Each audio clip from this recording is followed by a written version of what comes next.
कौन थे भगवान स्वामीनारायण, जिनके नाम पर बना है दुनिया का भव्य मंदिर? क्यों इन्हें नीलकंठ ब्रह्मचारी के नाम से जानते हैं? क्या है इनके जन्म का इतिहास? इनके जन्म के समय वो कौन सी घटना हुई थी जिसे देखकर बड़े बड़े ज्योतिष शास्त्री भी हो गए थे हैरान? आइए जानते हैं। शायद आपने स्वामीनारायण भगवान के मंदिरों में अब तक सिर्फ अक्षरधाम का नाम ही सुना हो, लेकिन अहमदाबाद के कालूपुर क्षेत्र में बना मंदिर भगवान स्वामीनारायण का पहला मंदिर है। इस मंदिर के बाद ही आज तमाम जगहों पर भगवान के और भी दूसरे मंदिर बनाए गए हैं। इस मंदिर को 1822 में स्वामीनारायण भगवान के आदेश पर ही बनाया गया था। ये हिंदू धर्म के स्वामी नारायण संप्रदाय के संस्थापक थे। इस मंदिर में भारतीय संस्कृति के जिस नायाब कारीगरी को दर्शाया गया है वो अपने आप में बेहद खास है। दीवारों पर बेहद ही खूबसूरती से उकेरी गई आकृतियां लोगों का ध्यान अपनी तरफ आकर्षित करती हैं। मंदिर के गर्भगृह में भगवान स्वामीनारायण के साथ और भी कई देवी देवताओं की मूर्तियां रखी गई हैं, जिसमें श्री हरि कृष्ण महाराज, राधा देवी, घनश्याम जी महाराज और हनुमान जी की मूर्तियां स्थापित है। इस मूर्तियों का भव्य आभूषणों के द्वारा श्रृंगार भी किया गया है, जो मंदिर की शोभा को और बढ़ाते हैं। दिवाली के खास अवसर पर मंदिर में विशेष दीपोत्सव का आयोजन किया जाता है। बात करें इनके जन्म की तो स्वामीनारायण का जन्म 3 अप्रैल 1781 को उत्तर प्रदेश के छपिया गांव में हुआ था। जब इनका जन्म हुआ तो इनके माता पिता ने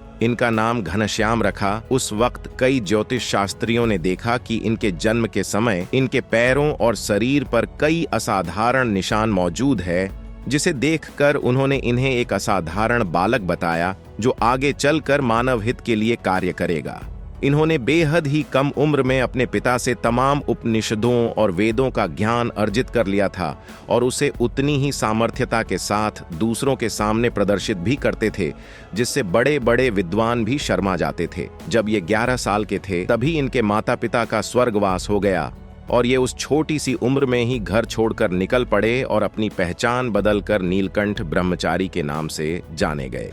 चलते चलते ये श्रीनगर पहुंच गए, जहां शाम हो चुकी थी, जिस वजह से ये गांव के बाहर ही एक पेड़ के नीचे एक मठ के सामने बैठकर अपने ध्यान में लीन हो गए। मठ के लोग इस बालक को देखकर अभी पास जाकर कुछ पूछने ही वाले थे कि तभी उन्हें पास से आते हुए शेर के दहाड़ने की आवाज सुनाई दी, जिसे देखकर मठ के साथ साथ गांव वाले बुरी तरह डर गए। लेकिन उन्होंने देखा कि थोड़ी देर पहले दहाड़ने वाला शेर उस नन्हे से बालक के पास जाकर एक बिल्ली की तरह शांत भाव से बैठ गया है। इस खूबसूरत नजारे को देखकर उन्हें इस बात पर यकीन हो गया कि ये कोई साधारण बच्चा नहीं है और इसलिए उन्होंने अगली सुबह उनके चरण पकड़ लिए। मठ के महंत ने आदर भाव से उन्हें प्रणाम करते हुए कहा कि आप कृपा करके हमारे इसी मठ में रहने का कष्ट करिए। लेकिन इन्होंने ये कहकर इस बात को मना कर दिया कि उन्हें संपत्ति की कोई लालसा नहीं है और ये इनका अंत नहीं है। ऐसे ये तमाम जगहों पर जाते रहे और लोगों को अपने ज्ञान से ज्ञानवित करते रहे। इनकी मृत्यु 1930 ईस्वी में हुई थी, लेकिन इनके उपदेशों का प्रचार प्रसार आज भी इनके अनुयायी कर रहे हैं। उम्मीद है आपको वीडियो पसंद आई होगी।